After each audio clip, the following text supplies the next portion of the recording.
Pronto, estamos agora ao vivo, ao que tudo indica. Hoje com um pequeno atraso, gente. Muito bom dia para todos que nos assistem já tradicionalmente às terças-feiras, 11 horas da manhã. Então hoje a gente começou com 5 minutinhos de atraso. A gente estava tentando resolver um problema na câmera de um dos convidados. Então eu vou começar dando meu bom dia a ele, Carlos Augusto Calil, professor da ECA aqui na USP em São Paulo, já foi secretário de Cultura também aqui na cidade. Então, bom dia, Calil, você está me ouvindo? Como é que você está? Bom dia, Piero. Bom dia, Eduardo, Juca. Eu estou ouvindo muito bem, vendo vocês muito bem. Mas estou escondido aqui, atrás de uma tela preta. Acho que o áudio do Calil também não está muito bom. Se você puder, Calil, eu já não sei como se falar mais próximo do computador, a gente te ouviu bem baixinho. Bom dia, Piero. Está me ouvindo melhor agora? Acho que ainda está ruim. Tá ruim. Bom, eu vou dar bom dia para a Ana. Vamos ver se o Calil consegue resolver alguma coisinha. Enquanto isso, vou falar bom dia também para Ana Paula Souza, jornalista, também aqui conosco, para conversar sobre a Cinemateca Brasileira. Tudo bom, Ana? Bom dia, tudo bem. Obrigada pelo convite. Maravilha. E aqui, meus amigos já de sempre, né? Já são habituês aqui dessa live. Eduardo Escorel, direto do Rio de Janeiro. Tudo bom, Escorel? Tudo bem, Piero. Maravilha. E de Lençóis da Chapada Diamantina, já também com a sua bucólica paisagem, Juca Badaró. Tudo bom, Juca? Cenário aqui atrás, né? Bom dia a todos. Bom dia, Ana Paula. Bom dia, Pedro. Bom dia, Eduardo Escorel. Bom dia, Calil. E vamos seguir no barco. Beleza, então é isso daí. A gente já tem mais de 30 pessoas nos assistindo. Essas nossas lives estão cada vez mais atingindo mais pessoas. Acho que esse que é o nosso objetivo. Euclides Mendes, bom dia. A Júlia já nos assistindo. Eduardo Cachaça também sempre nos assiste. Então eu vou, sem mais delongas, né? Eu queria fazer uma pequena introdução, como o Calil acho que está tentando ajustar lá o áudio e a câmera. Eu vou começar perguntando para a Ana, né? Você escreveu, Ana, e eu vou até colocar aqui nos comentários para a galera ler depois, texto no dia 20 de maio, né? Falando que a Regina Duarte é a cereja do bolo no processo de desmonte da Cinemateca. Pensando hoje no presente e no que pode acontecer daqui para frente, né? O que você acha que a Cinemateca precisa para sobreviver? Né? Pela tua reação, a pergunta não é fácil, né? Mas o que você acha que precisa nesse momento para a Cinemateca sobreviver? É muito difícil a gente falar da Cinemateca nesse momento. Olha, apareceu. Nada como um bom computador. Estou emprestando o meu, tá? Vocês registrem. Ótimo, obrigada. E da próxima vez que for comprar um computador... Olha, e o Calil não estava de pijama. Que alegria! Estão me vendo agora, eu também estou me vendo. Assim, Agora sim temos Carlos Augusto Calil aqui com a gente. Graças a uma pequena ajuda de Esther Vamos em frente, então. Vamos Sigamos, em frente. Desculpa. Bom, Então vamos voltar à pergunta espinhosa para a Ana, então, Ana. Pergunta super fácil. O que fazer? É quase perguntar o que fazer para resolver a pandemia, né, gente? Porque acho que a gente tem que pensar em diferentes planos de problemas, né? Então, já que é uma live de cinema, né? Se a gente tivesse... O que a gente vê no plano geral, no plano médio e no close da Cinemateca?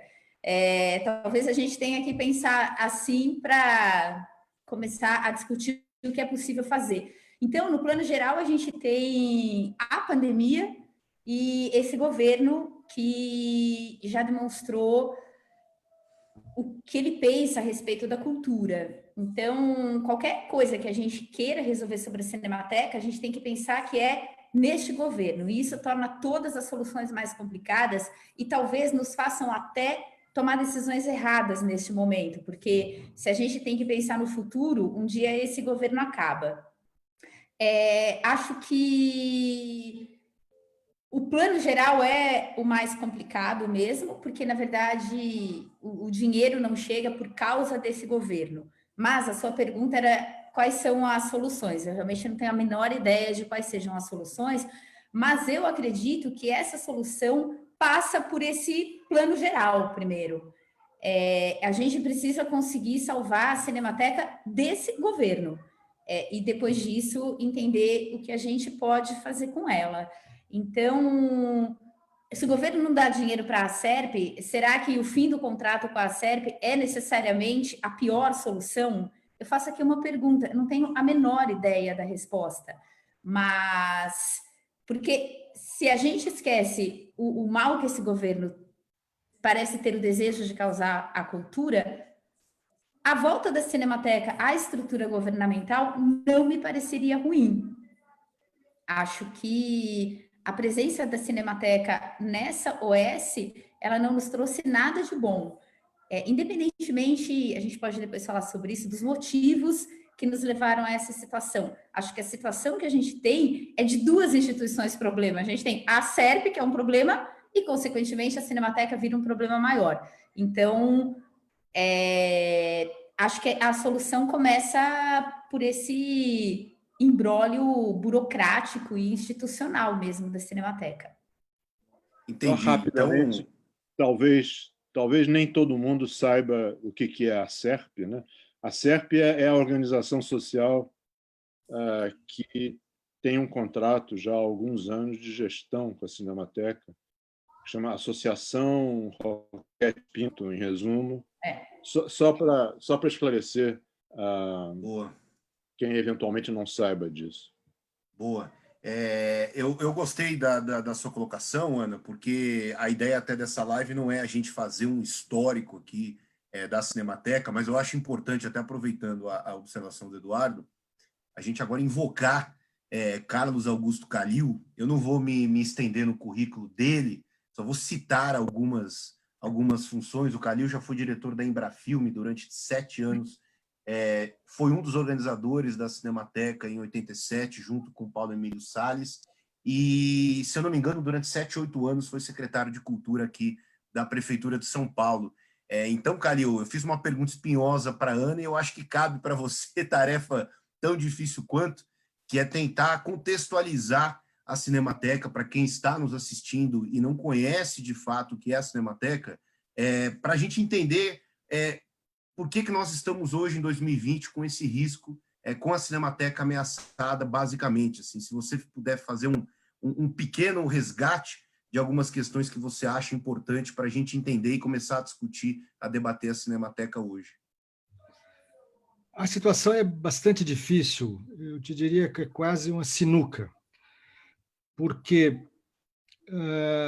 a situação atual, sem nesse momento recuar para os motivos que nos levaram a chegar aonde chegamos, a Cinemateca é um grande arquivo de filmes, além de ser uma instituição cultural, né, que promove a cultura cinematográfica, a divulgação, inclusive é um arquivo já de televisão. O acervo da TV Tupi está lá e ela deveria se tornar, se tivesse um futuro razoável, ela deveria se tornar um arquivo de televisão, que o Brasil não tem. O Brasil tem uma indústria de televisão, e não tem indústria de cinema, tem arquivo de cinema e não tem arquivo de televisão. É um contrassenso. Mas, voltando, a Cinemateca era uma fundação privada até 84, quando ela faliu pela 3ª ou 4ª vez. Naquela época, o governo federal, final da ditadura do Figueiredo, abriu a possibilidade de absorver órgãos privados, patrimônios privados, basicamente não eram órgãos, que estavam ameaçados de extinção. Eu vou citar 3. O Museu da Chácara do Céu, que era uma fundação no Rio de Janeiro, no Alto de Santa Teresa, que tem a maior coleção de Debré, simplesmente, do Brasil.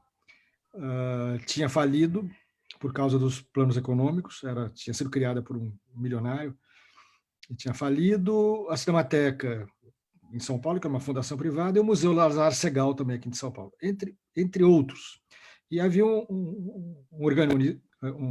uma fundação criada pelo Luiz Magalhães, chamada Fundação Nacional para a Memória, ligada ao governo federal, que absorveu esses acervos todos. E, portanto, a Cinemateca, em 84, virou uma instituição pública federal, com salvaguardas importantes, que eram a manutenção de um conselho consultivo, conselho esse que era composto de membros da sociedade civil, que elegia o diretor, não era escolhido pelo governo, era nomeado pelo governo, mas não escolhido pelo governo.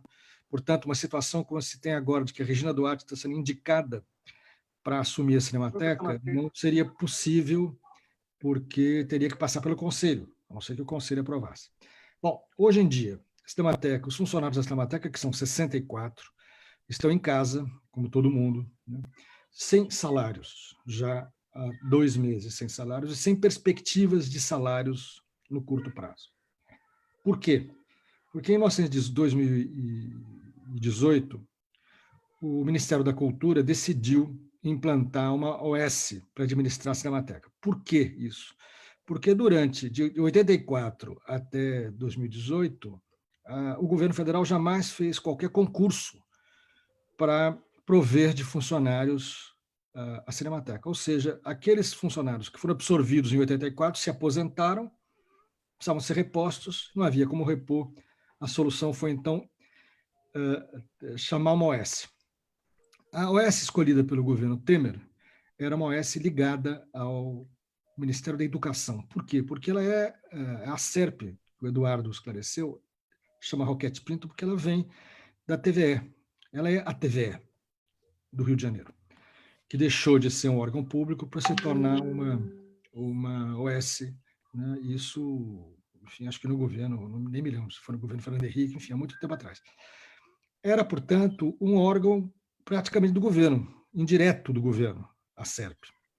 A SERP não é como uma OS paulista. As OS paulistas são autônomas, né, do governo. A SERP é um organismo quase que paragovernamental, para prestar serviços ao Ministério. Basicamente, a TV Escola é o que a SERP produz, que era o que fazia a TVE, além de programas culturais. Bom, escolhida a SERP, ela assumiu a Cinemateca contratando os funcionários, alguns por CLT, e os outros funcionários ela pagava por pessoa jurídica. Bom, quando mudou o governo, iniciou o governo Bolsonaro, como ele era um órgão praticamente governamental, toda a diretoria foi posta para fora e entraram, então, num aparelhamento que todo mundo está vendo, entraram pessoas que são próximas ao governo, basicamente do partido pelo qual o presidente se elegeu, o PSL. Então, houve uma troca geral, troca inclusive do superintendente, que é o responsável pela Cinemateca, trocou tudo. E isso durou do começo do ano passado até novembro, quando houve uma briga, que eu não saberia te explicar, mas eu acho que tem a ver com a saída do PSL do governo. Então, o ministro da Educação, unilateralmente, ele rompeu o contrato com a SERP e suspendeu a programação da TV Escola. Bom, e o que a Cinemateca tem com isso? Acontece que o Ministério da Cultura, quando contratou a SERP, em vez de fazer um contrato direto do Ministério da Cultura com a SERP, resolveu pegar carona no contrato do Ministério da Educação com a SERP, coisa que se faz muito no serviço público. Então, já tem um contrato entre um ministério e um organismo, então o outro ministério adere ao contrato, com especificidades, claro, não misturava uma coisa com outra. E esse contrato, digamos, esse aditivo, tem duração prevista até 2021. Com isso em mente, a SERP achou, na minha interpretação, que ela estava coberta em continuar administrando a Cinemateca, mesmo que tivesse sido rompido o contrato com a educação. Mas não é isso que pensam os funcionários, os administradores do Ministério agora do Turismo, que a cultura ficou perambulando até agora, finalmente, com um decreto de 10 dias atrás, ela assentou no Ministério do Turismo, a Secretaria de Cultura. Não entendem assim, eles entendem que não há mais cobertura legal para a SERP continuar administrando a Cinemateca. Teria que fazer um novo chamamento público para contratar uma nova OS. Na mesma reunião recente, de sexta-feira ou quinta-feira passada, em que isso foi... A reunião teria sido muito tensa, até onde sabemos, porque a SERP tinha feito também uma coisa muito temerária, que era, ela continuou administrando a Cinemateca mesmo depois de novembro, mesmo sem receber recursos do Ministério da Educação e da Cultura. Ela usou recursos do seu caixa, na expectativa de que seria ressarcida, porque ela estava coberta, segundo ela, pelo contrato com o Ministério da Cultura. E o governo acabou de dizer que não vai ressarci-la. E, portanto, a SERP não só não tem mais dinheiro para pagar funcionário nenhum da Cinemateca, não tem dinheiro para pagar as contas de luz atrasadas da Cinemateca, que isso então é gravíssimo também, porque a Cinemateca tem uma enorme geladeira, né, que é um depósito climatizado, onde ficam conservados os filmes com temperatura baixa e umidade controlada. Essa conta dá mais ou menos R$150 mil por mês. E ela não vem sendo paga há vários meses, ela já está, digamos, alta. Se a ANEL, que é a companhia que substitui a Eletropaulo aqui em São Paulo, resolveu desligar a geladeira, existe um choque térmico nos filmes que leva ao excesso de umidade dentro dos próprios estojos de plástico onde os filmes estão. Esse excesso de umidade liquida com o material todo, certo? Não haverá depois muito o que fazer. Então, são duas situações dramáticas. Os funcionários em casa sem salário e sem perspectiva de salário, porque então, vamos supor que o governo volte a contratar uma OS.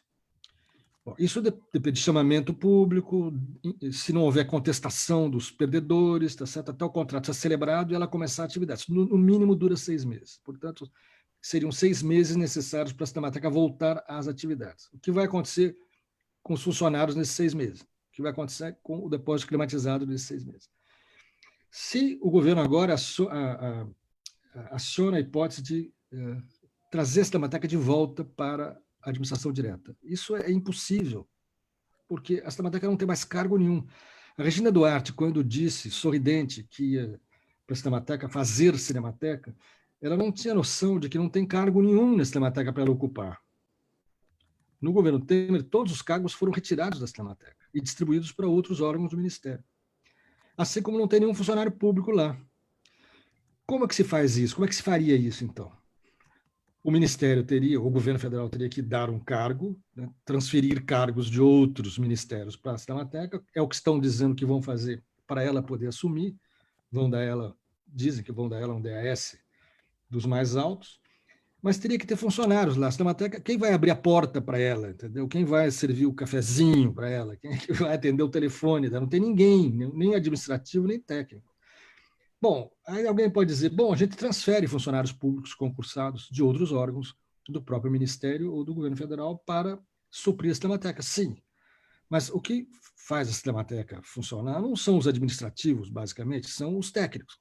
Técnicos, seja em restauração de filmes, né? Tem um laboratório lá, muito importante, no qual se investiu muito dinheiro, inclusive, e tem toda a parte da documentação, que também é especializada. Tá? Portanto, não há como remontar a Cinemateca no curto prazo, sem fazer concurso, né, para devolvê-la à administração direta. Nós estamos numa situação terrível. Fizemos um manifesto. O manifesto, inclusive, tem agora 15 mil assinaturas já. Chama Cinemateca Pede Socorro. Nesse manifesto, a gente explica muito bem que a situação é a seguinte: não há outra solução razoável senão conceder um prolongamento de pelo menos 6 meses para a SERP manter a Cinemateca funcionando, e em 6 meses o governo vai discutir a solução que ele quer dar. Se quer chamar outra OS, dá tempo de fazer o chamamento. Se quiser transformar a Cinemateca de novo no órgão público, também daria tempo de fazer algumas coisas mais sensatas. A situação ficou complicada porque se eles não se entendem, se os bolsonaristas não se entendem, os bolsonaristas da SERP não se entendem com os bolsonaristas do Ministério do Turismo, quem paga o pato somos nós, porque os funcionários, então, não têm salário e também não vão ter, a SERP não vai ter como demitir os funcionários que têm contrato CLT, porque teria que pagar a indenização, ela não tem caixa. Ela vai, então, acionar o governo federal. Ora, ela vai acionar o governo federal, provavelmente vai até ganhar, acho eu. Não sou advogado, mas enfim. Mas depois que ela ganhar a ação, você tem que fazer a execução da ação. São duas ações, uma consecutiva à outra. Portanto, também, digamos, a demissão e as indenizações dos contratados pela CLT também demorará muito tempo. Isso sem falar dos funcionários que são PJ, que esses, então, estão simplesmente, né, sem nenhuma cobertura. Então, a situação é bastante delicada, porque o governo federal não tem noção do que é Cinemateca, não tem noção, não é muito, já tem mostrado que não é muito capaz administrativamente de resolver nada. A situação é delicada e qualquer uma das soluções tem problemas, né? Como eu já tentei explicar. Pô, Calil, a análise que você fez aí foi fantástico, porque eu acho que quem não conhece a fundo o momento em que a gente vive hoje na Cinemateca conseguiu, pelo menos, ter uma visão muito geral do que acontece. Eu acho que passado isso, né, Eduardo, esse olhar para o passado, para a gente entender hoje, o Calil falou do manifesto, eu já postei o manifesto aqui nos comentários, a gente está exatamente agora, para atualizar o número, 15.107 pessoas já assinaram o manifesto, então está aqui nos comentários quem quiser assinar. E eu também postei a coluna da semana passada, da última quarta-feira, do Eduardo Scorel, na revista Piauí, em que ele fala, inclusive é o título, né? Esgares e sorrisos, já que o Calil falou da nossa querida e sorridente Regina Duarte, o Scorel começa a análise dele a partir justamente dos sorrisos, né? E daquele vídeo, daquele momento, sei lá eu dizer o que seria aquilo. Acho que eu sou incapaz de escolher um adjetivo. O Scorel fez isso muito bem no início do texto dele, mas eu passo então a bola para você agora, Scorel. Será que os sorrisos vão resolver o problema da Cinemateca? Certamente não, né, Piero? A Ana começou sem mencionar, citando Lenin, né? Perguntando o que fazer. E eu acho que a gente deve tentar se concentrar a partir do panorama realmente dramático traçado pelo Calil. Eu, de ontem para hoje, fiquei pensando, num certo momento da noite, pensei, não, a única solução é atirar fogo às vestes. É uma situação tão desesperadora e parece não ter o que fazer. O manifesto, acho que é importante que ele seja encaminhado a quem deva ser, ao ministro do Turismo, ao sei lá quem, ao secretário do Audiovisual, seja dado a maior publicidade possível a ele. A manifestação promovida por mais de 20 entidades, que vai acontecer aí em São Paulo, em frente à Cinemateca, na quinta-feira, é importante, inclusive, que ela tenha não só a maior participação, como a maior divulgação possível, mas nada disso, digamos assim, está à altura da situação que a Cinemateca está vivendo, né? Quer dizer, o Calil escreveu muito bem, basta cortarem a luz. E se não cortaram ainda, a gente não sabe exatamente por quê. Então, eu não tenho uma resposta para essa questão. Eu fico pensando, a gente não consegue deixar de pensar nessas décadas todas em que a Cinemateca passou por inúmeras situações difíceis e alguns momentos, digamos assim, de um certo esplendor. Talvez as pessoas, inclusive, nem todo mundo saiba o que a Cinemateca representa ou representou, não só como preservação do patrimônio, mas também como contribuição em termos de restauro dos filmes.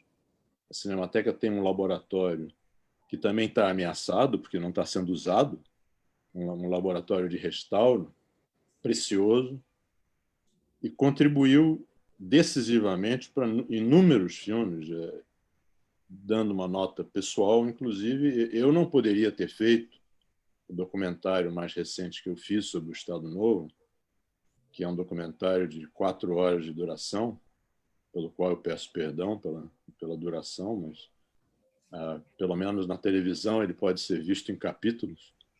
Mas eu não poderia ter feito esse filme sem ter tido o acesso que eu tive ao acervo da Cinemateca e nas condições em que ele estava graças ao laboratório de restauro. E esse é um caso, e há talvez dezenas, pelo menos, de outros filmes que só puderam ser feitos nessas circunstâncias. Eu tenho aqui um outro comentário a fazer, mas eu deixo para depois, para não me alongar demais, e devolvo a bola ou passo para o nosso representante da Chapada Diamantina, diretamente de Lençóis. Fala, Juca. Pois é, eu agradeço aí as intervenções da Ana Paula e do Calil, bem esclarecedoras, né? A gente sabe que nosso público aqui, a boa parte dele são de professores de cinema, estudantes de cinema, mas tem muita gente também que não conhece essa realidade, né? Ouvindo vocês falarem, né, eu fico me perguntando assim, essa situação da Cinemateca e todo esse histórico de crises, né, de tragédias, né, trazendo atualização para o que a gente está passando agora, nesse momento, que é aquilo que a gente pode chamar de apagamento, ou, se quisermos, uma política de esquecimento, né, que está sendo constituída nessa perda da memória do audiovisual brasileiro. E assim, pode até parecer uma hipérbole da minha parte, mas eu acho que é uma situação gravíssima, é muito grave. E quando eu digo grave, é porque eu considero aqui a memória, né, a memória audiovisual, né, a memória como elemento essencial, fundamental, daquilo que a gente costuma chamar de identidade. Seja uma identidade visual ou, no caso da Cinemateca, uma identidade coletiva, né? A gente sabe que a memória coletiva, né, para usar uma terminologia aqui do pensador, do sociólogo francês, do Halbach, ela faz parte das grandes questões das sociedades que se desenvolvem, especialmente após a tragédia da Segunda Guerra Mundial, né, na segunda metade do século passado, ou seja, uma preocupação das nações no pós-guerra de preservação da memória para que alguns erros do passado não possam se repetir. E quais são esses erros do passado que não deveriam ou não deveriam se repetir, né? Genocídios, totalitarismo, crimes contra a humanidade, ou seja, todo um esforço de não esquecimento, por exemplo, no caso do Holocausto, e de todos os museus que foram criados após o Holocausto, é exatamente um esforço de uma memória coletiva, que não é só uma conquista, mas ela também é um instrumento e um objeto de poder. Então, nesse sentido, me parece, ouvindo tudo que vocês estão falando aqui, me parece sintomático que se queira ou que haja um esforço de apagamento de um passado recente, no sentido de permitir uma reescrita da história, ou pelo menos uma reelaboração dessa história, né? Então, se a gente pensar, por exemplo, quando eu falo de política de esquecimento, se a gente lembrar o que aconteceu com a lei de anistia, né, no processo de redemocratização, o que houve, na verdade, dentro de uma dimensão coletiva, é aquilo que na psicanálise Freud vai chamar de recalques, né? Então, assim, ainda que, por um lado, tenha permitido o retorno de intelectuais e artistas que estavam exilados, né, um certo perdão, o que se constituiu naquele momento foi uma política de esquecimento, né? Esquecimento dos crimes cometidos pelo Estado brasileiro, torturas, assassinatos e desaparecimentos. Então, me parece, eu gostaria até de estar errado, que esse esforço de apagamento, essa política de esquecimento que está sendo instituída pelo governo brasileiro nesse momento, ela não seja um mero acidente, um mero incidente do acaso, mas sim uma política de uma nova ordem que quer se estabelecer no Brasil, né? E aí eu queria passar aqui a bola para o Calil, e, na verdade, com uma provocação para ele. Ele que já foi diretor da própria instituição, já foi diretor da Embrafilme, acompanhou os altos e baixos, né, A gente viu recentemente a destruição do Ministério da Cultura, a própria Ancine, a situação que vive hoje a Agência Nacional de Cinema, também é uma situação complicada. A gente teve recentemente uma passagem desastrosa do sujeito chamado Roberto Alvim, né, na Secretaria Especial de Cultura. Então, eu queria uma provocação aqui para o Calil. Calil, você que é um homem de cultura, um homem que também, além de ser de cultura, é da política pública também, na área de cultura. O que é que acontece, né? Qual seria a origem desse esforço que me parece que está sendo engendrado hoje em Brasília? Olha, eu vou evocar aqui para vocês o fundador da Cinemateca, o crítico, escritor Paulo Emílio Salles Gomes, que foi nosso professor, inclusive, e que mobilizou em torno da personalidade carismática dele toda a minha geração, até para continuar o trabalho dele, que foi da criação da Cinemateca. A minha geração assumiu a Cinemateca a pedido dele. Tem um primeiro parágrafo de um texto dele de 69, que ele publicou numa revista italiana, chamada Out, que é luminoso. Eu vou ler para você, o primeiro parágrafo só, é curto. O Brasil se interessa pouco pelo próprio passado. Essa atitude saudável exprime a vontade de escapar a uma maldição de atraso e miséria. O descaso pelo que existiu explica não só o abandono em que se encontram os arquivos nacionais, mas até a impossibilidade de se criar uma cinemateca. Essa situação dificulta o trabalho do historiador, particularmente o que se dedica a causas sem importância, como o cinema brasileiro. Se você lembrar que há pouquíssimo tempo nós perdemos o Museu Nacional da maneira que perdemos, e se você teve algum dia a possibilidade de visitar o Museu Nacional nos últimos 50 anos, você via que aquela tragédia ia acontecer. Ela estava absolutamente contratada. Era uma questão de marcar a data. Os fios desencapados, a parede úmida, o telhado que não impedia a penetração de umidade, enfim. Nós somos capazes, nós, como civilização, fomos capazes de perder o Museu Nacional. Então, eu não quero dizer com isso que a Cinemateca não tem importância, mas faz todo sentido, né, a Cinemateca ter dificuldades, sobretudo para quem, como eu, trabalhei mais de 30 anos em instituições culturais, a nossa luta diária é pela institucionalidade. O que no Brasil a gente não consegue é a institucionalização. Então, tudo é muito precário o tempo inteiro, depende de boa vontade, depende de simpatia, depende do governante, depende, entendeu, de toda uma contingência que flutua muito. E agora, para cúmulo dos cúmulos, nós estamos sendo vítimas de uma briga entre bolsonaristas. Eu nem sabia que eles brigavam entre si. Claro. O que eu quero dizer é o seguinte, a Cinemateca, então, já desapareceu algumas vezes no passado, encontrou, então, esse abrigo no governo federal, estabilizou-se, teve momentos de muita dificuldade, por exemplo, quando eu era diretor da Cinemateca, eu era diretor quando o Collor assumiu, e o Collor acabou com todos os órgãos de cultura, é muito pior do que hoje, porque não é que a gente está discutindo como salvar, ele extinguiu tudo. Então, como é que era viver sob o regime da extinção? Eu me lembro que, naquele momento, o secretário de Cultura, que fazia o papel do Roberto Alvim, era o Ipojuca Pontes, um cineasta, o qual tinha determinação de acabar com a Cinemateca, era uma obsessão dele, especificamente, acabar com a Cinemateca. E nós conseguimos sobreviver, fazendo política.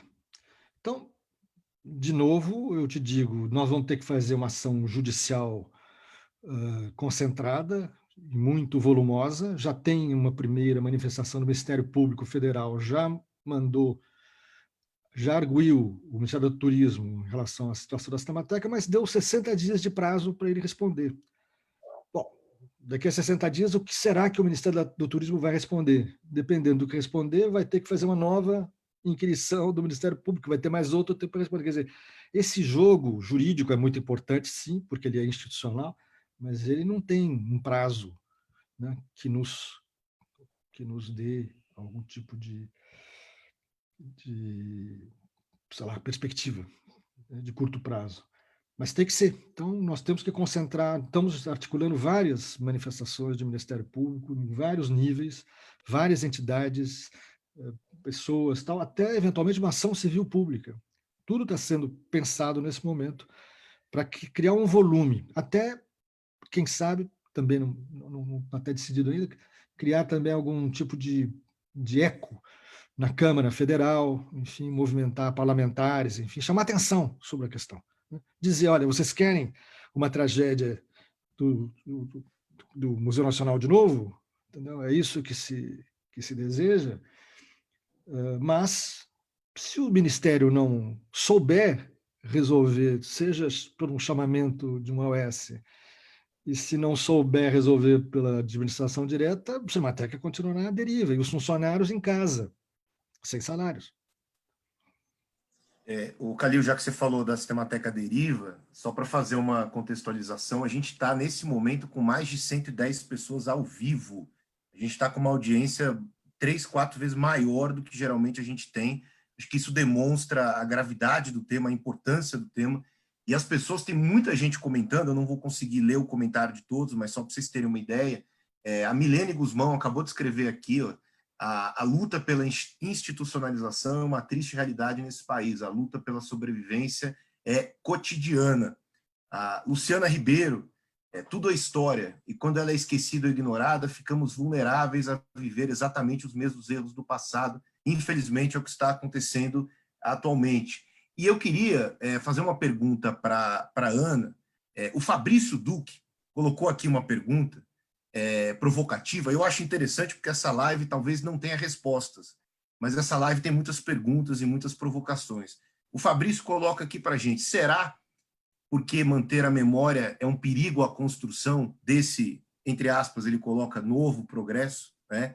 dessa nova ordem que esse governo bolsonarista quer colocar aqui? E eu queria colocar essa provocação do Fabrício para a Ana, porque a Ana, além de jornalista, ela também é doutora em sociologia pela Unicamp, né? E a Ana, no texto dela, que eu coloquei nos comentários, ela coloca uma questão importante sobre a sobrevivência da Cinemateca, que, como o Calil disse, envolve não só essa reordenação institucional, mas também uma mudança no modelo de gestão, né? Então, Ana, por que você acha que, fazendo eco à pergunta do Fabrício, manter a memória, né? E lembrando que a Cinemateca ela é hoje o maior abrigo de acervo audiovisual do Brasil, por que a memória é perigosa? Bom, primeiro eu não consigo achar que o que a gente está vivendo exatamente nesse momento é uma tentativa deliberada de destruir a memória, porque a crise da Cinemateca, como a gente sabe, ela começou alguns anos atrás e começou num governo que não tinha a intenção deliberada de destruir a memória. A questão é que isso se agrava porque estamos sob este governo e, claro, acho que se eles entenderem o que é de fato a Cinemateca, talvez o desejo de destruí-la aumente. O Calil citou, por exemplo, o desejo, a raiva que o Ipojuca Pontes tinha da Cinemateca.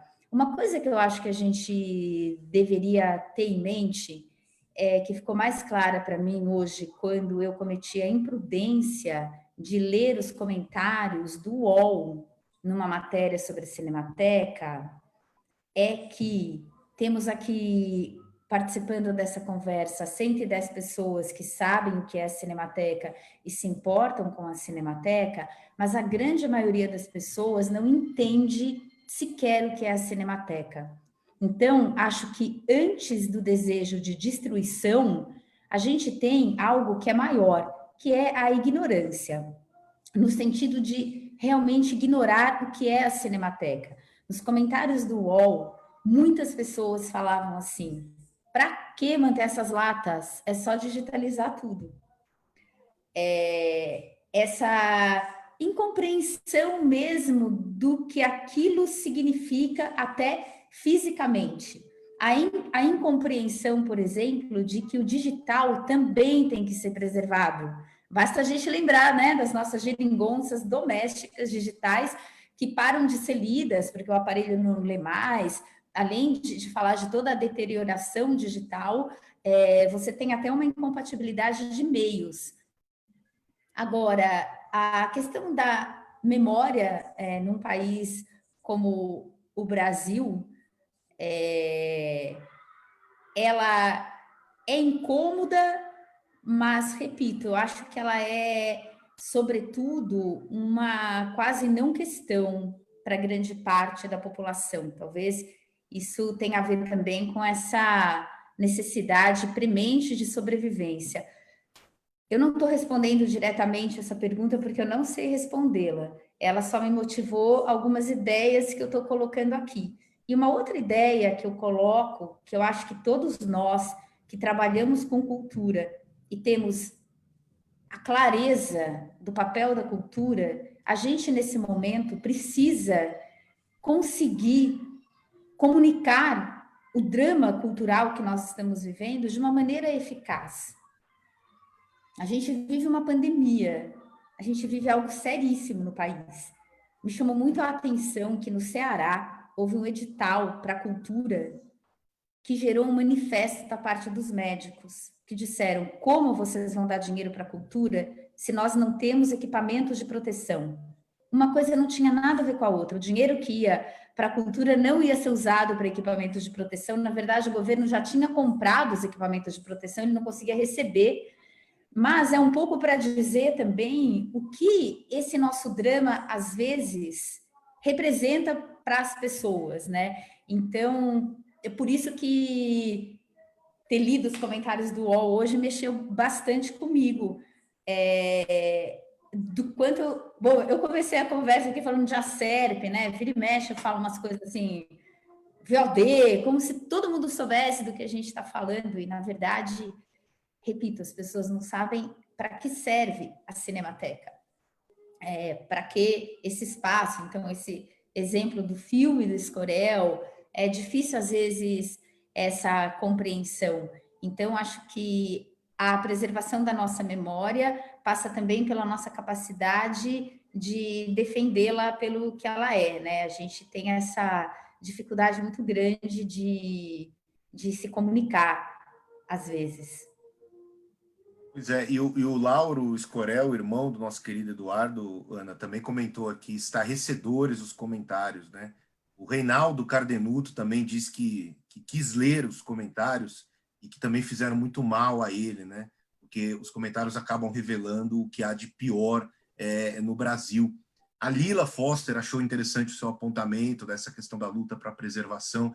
Agora, você jogou a bola aqui para uma questão importante que o Eduardo tinha comentado, sobre o filme mais recente dele, Imagens do Estado Novo, e a Cinemateca tem um largo histórico de restauração de filmes. O próprio Macunaíma, que é um filme que teve montagem também do Eduardo, teve um restauro bem interessante. E eu queria, Escorel, que você falasse um pouco para as pessoas sobre também esse trabalho que a Cinemateca faz, que eu acho que ajuda a esclarecer um pouco as pessoas entenderem que a Cinemateca não é apenas um fiel depositário dos filmes antigos brasileiros. Não é só isso.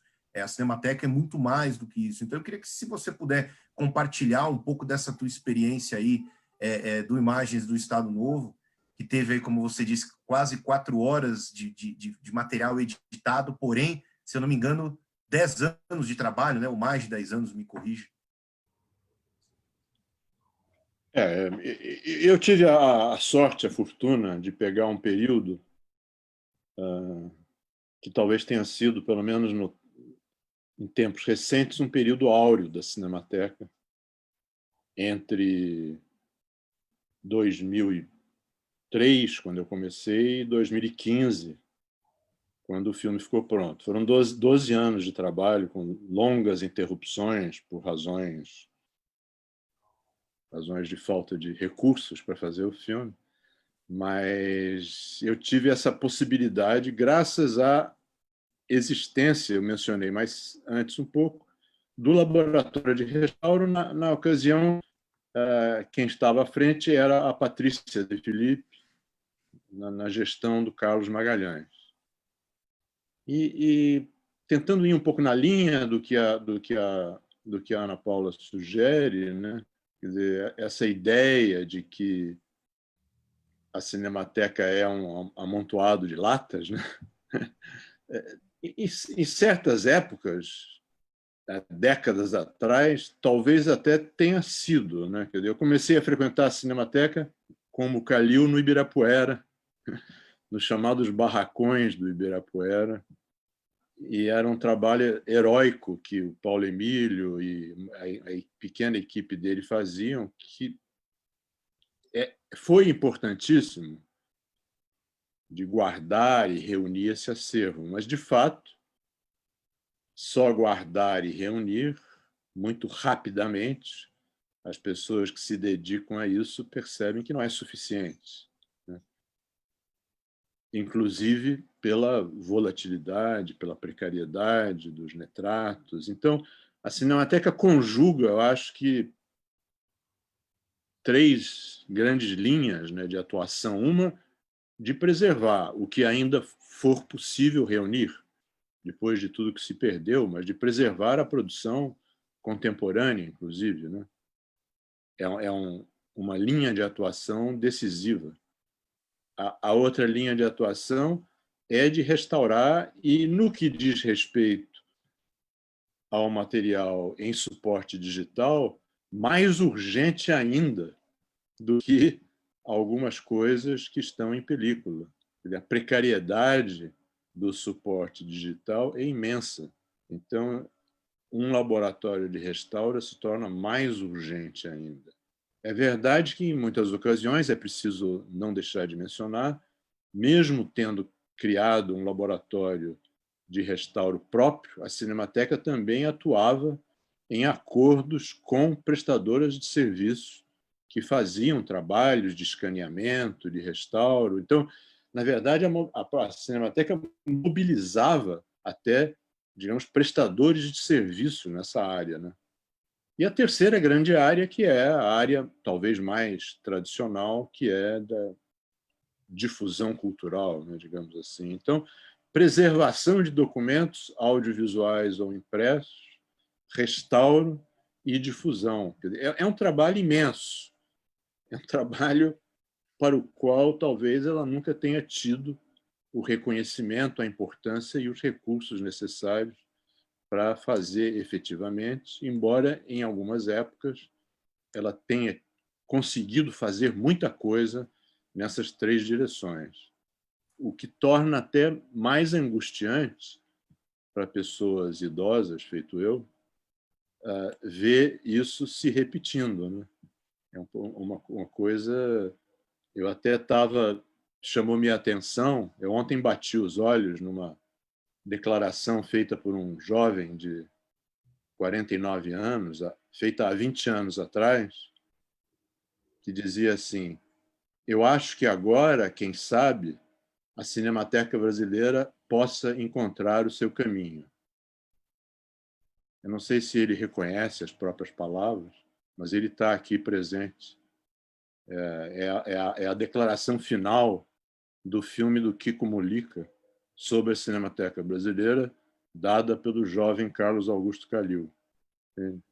Então, ele estava, 20 anos atrás, otimista, entende? E com razão.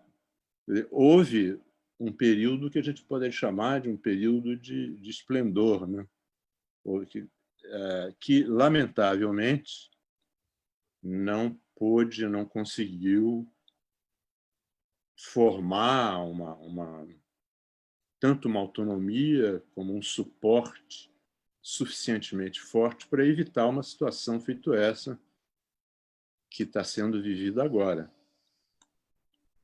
Agora, me anima um pouco, porque eu vejo no Calil não só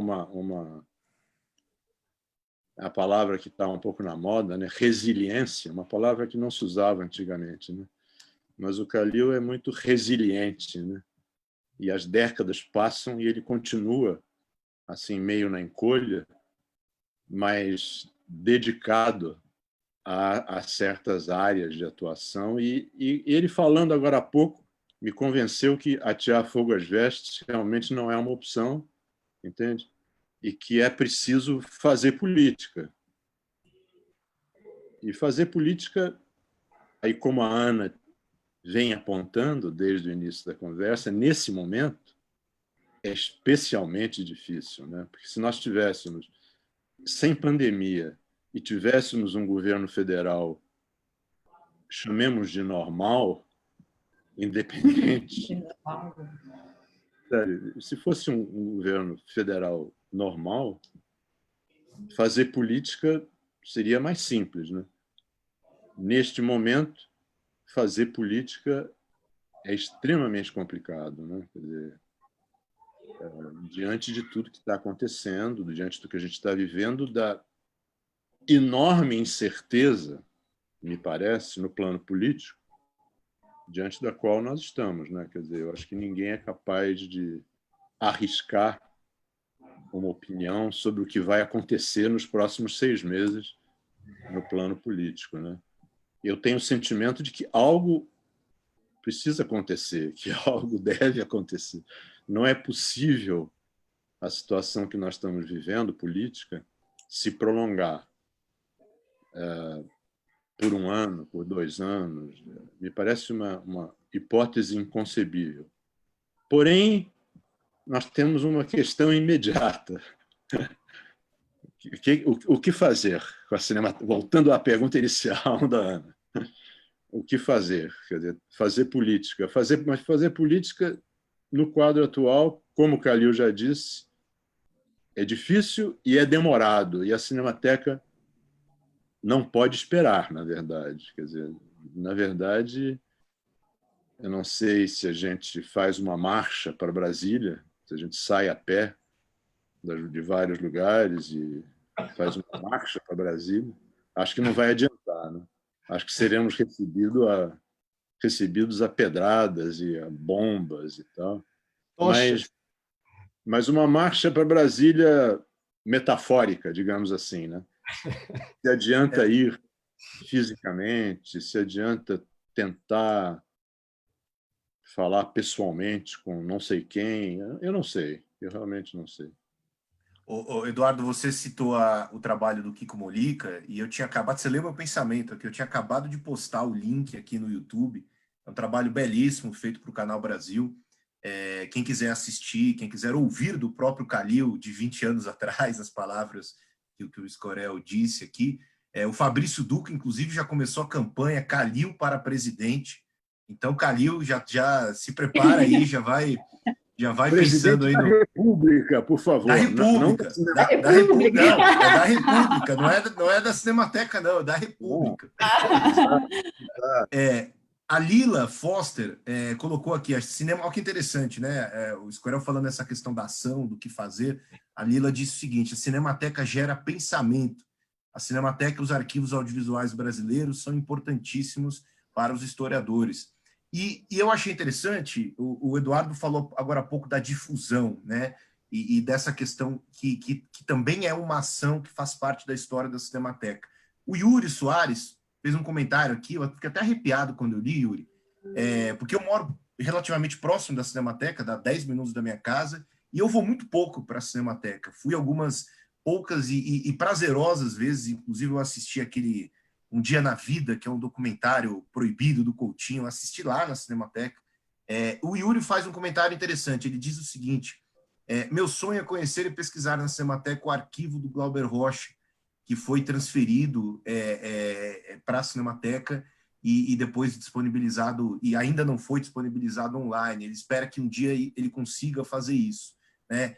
E aí eu queria aproveitar e jogar uma questão para o Juca, porque quando a gente fala da difusão, o Juca é uma das pessoas, junto com a Renata Matos, que toca o Cineclube Fruto do Mato, lá em Lençóis, e tem muita gente de Cineclube participando desse debate aqui, dessa live. A gente já passou, inclusive, de 120 pessoas ao vivo, a gente está explodindo aqui de audiência. Queria agradecer a todo mundo que está nos assistindo. Já estamos quase na hora do almoço, então segurem a fome mais um pouquinho. E eu queria perguntar para o Juca, que é uma pessoa multifacetária, digamos mais assim, mas para o Juca cineclubista, como manter o diálogo, Juca? Como dialogar, como fazer política, essas questões todas que o Escorel levantou. Eu só estou colocando perguntas para vocês que talvez a gente não tenha resposta, mas acho que vale a reflexão, já que você tem um trabalho muito bacana na frente também de um cineclube. Como dialogar nesse Brasil bolsonarista, como dialogar, como fazer política hoje, em 2020, especificamente em junho de 2020? As perguntas que você está colocando aí para a gente realmente são difíceis, né? Mas, por exemplo, você falou do projeto do Cineclube Fruto do Mato, que a gente realiza aqui em Lençóis. Nesse momento ele está suspenso, né, por conta da pandemia. Mas quando você estava fazendo a pergunta, eu me lembrei da primeira edição do Cineclube Fruto do Mato. A proposta da gente era fazer uma genealogia do cinema brasileiro, principalmente para um recorte mais da Bahia, né? Então, falar um pouco do primeiro ciclo de cinema baiano, depois entrar no cinema novo. E eu lembro que, na época, eu fiz uma boa parte dessa pesquisa para os filmes, para os convidados que a gente ia trazer, eu fiz na plataforma que existe, está disponível, da Cinemateca na internet, né? Então, assim, a Cinemateca, ainda que precária, ainda que com altos e baixos, ela ajudou na formação de uma cultura cinematográfica no Brasil, né? E que criou as condições, por exemplo, para o surgimento de um cinema mais original, mais genuíno, né? Que é o cinema novo e todos os outros movimentos posteriores que dão ao cinema brasileiro um status de cinema capaz de competir, por exemplo, com filmes realizados no eixo da Europa, né? No eixo europeu, nos grandes festivais de cinema. Então, assim, a Cinemateca tem essa importância, né? Veja, eu quando fiz essa pesquisa, a gente exibiu filmes do Roberto Pires, do Glauber Rocha, do Geraldo Sarno, do Eduardo Escorel, e assim, para um público aqui em Lençóis, primeiro que Lençóis não tem uma sala de cinema regular, né? Então, as pessoas que moram aqui, a maior parte delas nunca tinha visto um cinema ser projetado numa tela, né? Então, a gente trouxe isso, e eu só consegui trazer isso e trazer esse recorte do cinema novo aqui para Lençóis graças ao arquivo e ao trabalho da Cinemateca, por exemplo. Foi ela que me permitiu acessar determinadas informações e fazer uma construção de um panorama do cinema brasileiro, entende? Então, assim, é importantíssimo, né? Eu queria até que o Calil falasse, me parece que é a maior da América Latina, né? Não sei se na quantidade de títulos ou se nessa capacidade mesmo de fazer um trabalho de restauração, né? Parece que o laboratório também é um laboratório muito, muito importante. Queria que o Calil falasse um pouco disso. É a maior da América do Sul. E o laboratório é muito importante, foi muito importante, porque ele foi pioneiro. Ele surgiu ainda na década de 70. O Paulo Emílio era vivo ainda. O Paulo Emílio foi quem determinou, um pouquinho antes de morrer, de que a Cinemateca tinha que assumir o papel de restauradora e mantenedora do acervo físico, porque a Cinemateca, ele, claro, como grande intelectual, e a geração dele, de Antônio Cândido, Almeida Salles, enfim, críticos, eles tinham feito um trabalho notável junto aos cineclubes, aos cursos de cinema que eles promoviam, os artigos que publicavam, enfim. O trabalho cultural da Cinemateca era mais reconhecido, né? Graças, inclusive, ao brilhantismo da geração dele. Mas o trabalho físico de preservação não tinha sido ainda abordado. Então, foi na própria década de 70 que a Cinemateca começou o trabalho de restauro, muito antes do digital, né? E que depois se desenvolveu muito e se tornou um laboratório de ponta. Nesse período dourado a que o Eduardo se referiu, a Cinemateca se tornou uma das 5 cinematecas mais importantes do mundo em função da capacidade operacional e criativa do seu laboratório de restauro. Havia uma interlocução, por exemplo, muito forte com a Cinemateca de Bolonha, que é a cinemateca mais desenvolvida nesse aspecto, junto com as francesas. E, inclusive, no Restauro de Limite, por exemplo, houve um trabalho de parceria entre a Cinemateca Brasileira e a Cinemateca de Bolonha. inclusive com recursos da World Cinema Foundation, né, que o Scorsese dirige, preside. Então, foi muito importante essa tomada de posição. E, de fato, o Eduardo tem toda a razão. Ele só pôde realizar o filme dele graças a esse trabalho. Tal. Portanto, a Cinemateca tem muitas entradas, né, digamos, para a Cinemateca. Muitas teses são feitas a partir da documentação que está lá. Ela conseguiu reunir, né, arquivos de gente muito importante, do próprio Paulo Emílio, que tem todo o seu acervo lá, o Glauber, enfim, o Jean-Claude Bernardet, enfim, tem acervos notáveis na Cinemateca. Assim, é um centro cultural muito, muito vivo.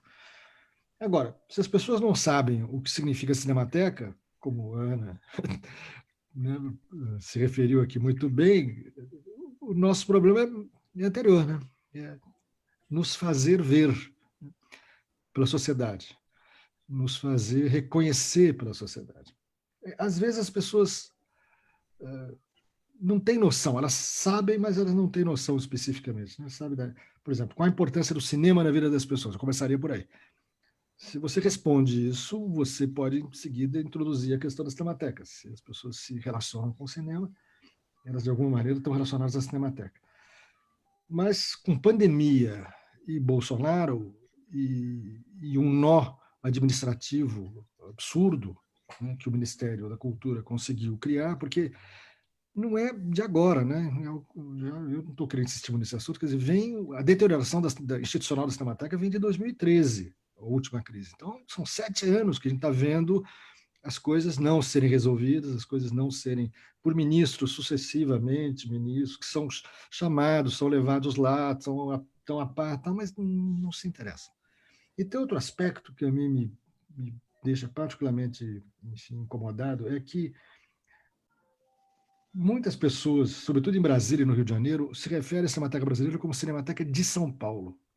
Isto é, um problema dos paulistas, não é deles, não é do Rio de Janeiro, nem é de Brasília.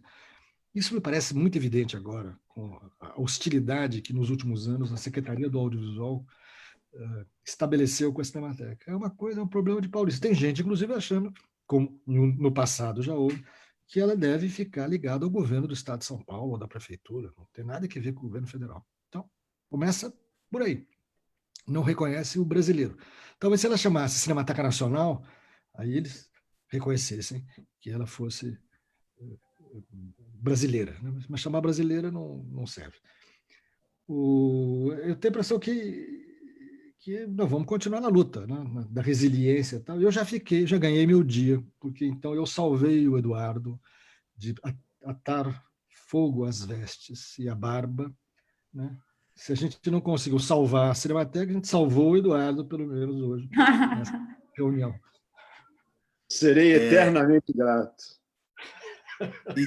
Calil, já que você falou de luta, eu estou adorando a sincronicidade dos nossos espectadores aqui. O Marcos Fernando, ele retomou um artigo escrito pelo Paulo Emílio, em 1963, que, segundo ele, está no livro que você organizou, Calil. A frase do Paulo Emílio é a seguinte: quando a Cinemateca morrer, será cercada por uma unanimidade de opiniões legislativas e outras que desejam sua vida. É isso que dá vontade de brigar. E aí o Marcos complementa, né, que a gente tem que continuar brigando pela Cinemateca 57 anos depois.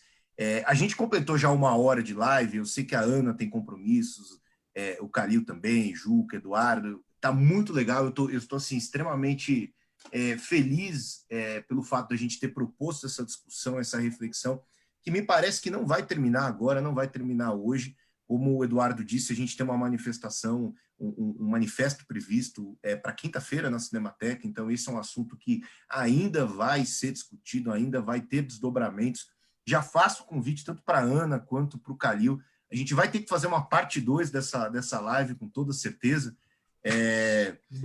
Não sei se daqui a 2 semanas, no meu aniversário, ou mais para frente, mas certamente essa é uma discussão que vai continuar ainda esse mês, né? E eu espero que as luzes não sejam apagadas, tanto metaforicamente quanto objetivamente, né?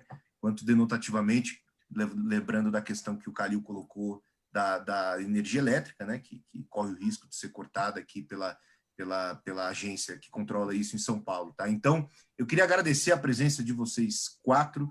Vou pedir para vocês fazerem as considerações finais, porque eu tenho certeza que nenhum de nós aqui é capaz de concluir nada, né, porque isso é algo que está em processo, está acontecendo, mas começando pela Ana, depois pelo Calil e, por último, Eduardo e Juca, que vocês colocassem aí considerações finais para essa live. E a gente passou aqui de 120 pessoas assistindo. Eu estou assustado com tanto de gente do Brasil inteiro, gente até de fora do Brasil, que está nos assistindo aqui, está participando ativamente dessa discussão. Então, Ana, contigo. Acho que o que fica dessa conversa, para mim, pelo menos, é que cada um de nós deve continuar tentando fazer o que pode pela Cinemateca. Eu até pensava, escrever artigo na imprensa pode ser interessante, só que a gente chegou num ponto, né, que a própria imprensa virou algo que não sensibiliza esse governo, né? Então, acho que corre até o risco de escrever na imprensa pode piorar essa situação da Cinemateca, mas acredito que não. Acho que, na verdade, o que nos cabe é realmente entender que todos nós e cada um de nós tem algum papel nessa luta, porque ela é uma luta também pela sensibilização de várias instâncias, né? Da sociedade, do governo, de alguma forma, do Congresso, enfim. Acho que é o que mais fica, né? Que às vezes parece que a gente não tem muito o que fazer, de tão distante que é essa solução, de tão grande que é o problema, mas talvez pelo fato do problema ser tão grande é que todo mundo tem que continuar tentando fazer o seu pedacinho, como foi, por exemplo, essa live, né? Que espero tenha inspirado também as pessoas que assistiram a continuar se mobilizando pela Cinemateca. Com certeza, Ana. O Paulo Betti aqui deu parabéns pela luta, viva. E eu vou jogar para o Calil aqui com a pergunta, com a provocação da Raquel Monteiro também, né? A Raquel pergunta aqui quais são, então, os nossos próximos passos. E ela também está dizendo aqui, ó, acabamos de obter o apoio, ó que legal. Não sei se isso é em primeira mão, Raquel, vou ler aqui. Ela escreveu que acabamos de obter o apoio do Festival de Locarno e também do Festival de Berlim. Ó que legal. Então é isso, Calil. Quais são os nossos próximos passos? Quanta pergunta fácil para vocês, né? Bom, eu acho que a gente tem que aumentar a pressão jurídica. O Brasil hoje está sobrevivendo graças à resistência, né, do Supremo Tribunal Federal. Né? Nós não temos, digamos, essa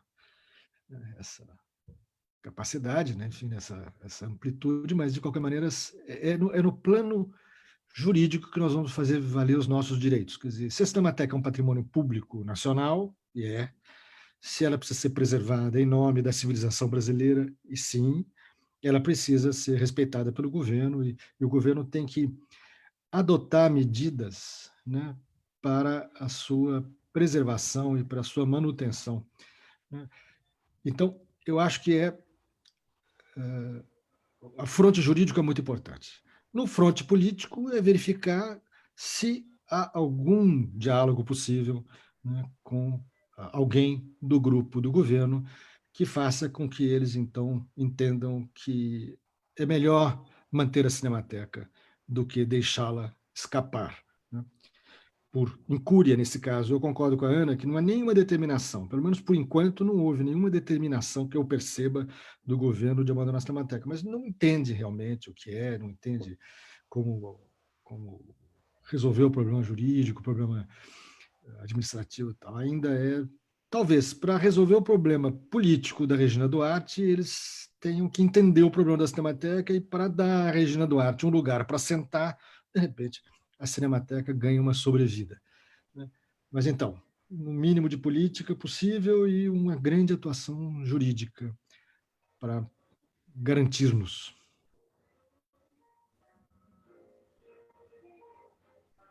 Rapidamente, Não sei se eu entendi bem, mas a Ana parece um pouco desanimada com essa questão de escrever artigos. Não desanime, continue com seus múltiplos artigos em múltiplos órgãos. Eu tenho tentado semanalmente tratar desse assunto. Amanhã tem um artigo novo no site da Piauí falando da Cinemateca. E na quinta-feira estarei de coração e de espírito, na impossibilidade de estar fisicamente, na manifestação representado pelo Piero, que vai levar 2 bonecos, um com a minha cara, outro com a cara do Juca, lá, que ele vai dar uma passadinha em Olinda e pegar 2 daqueles bonecos. Então, nós estaremos lá amanhã. Gostaria de poder estar com os meus colegas na porta da Cinemateca amanhã. O Lauro, meu irmão, acredito que estará também. Vou pedir a ele para me representar.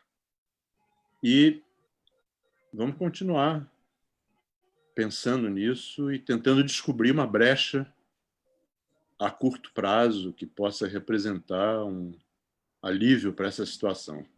Foi ótimo ver vocês e falar com vocês hoje.